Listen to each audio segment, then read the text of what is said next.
What can we do so you'd still come here this weekend, regardless if your team was playing or not, and regardless if they were doing really well or really poor? That's how they win.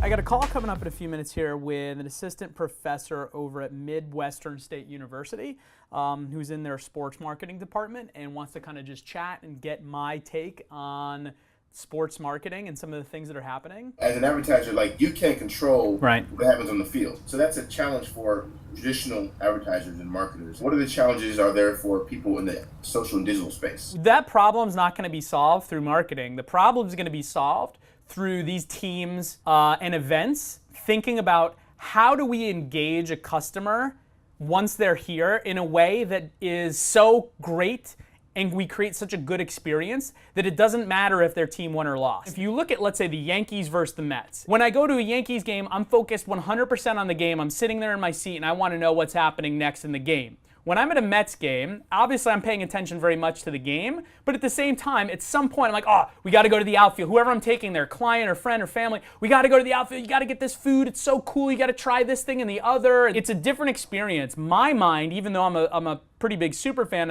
I'm very much tied into what's going on in the sport, I'm still thinking about the overall experience of the ball field. And I think the Mets have really won on that. Citi Field has won on that. The Yankees, again, it's not a bad experience.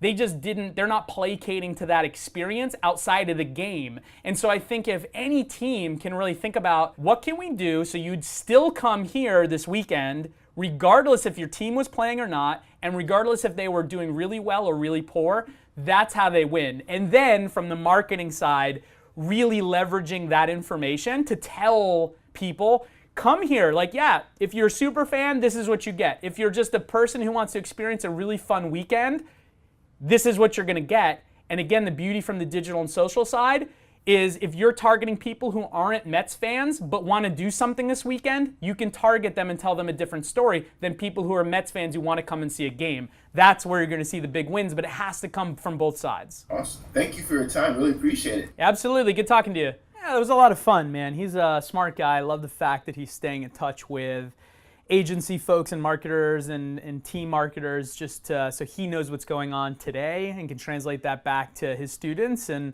hopefully they get a little insight from what's going on here at Bold.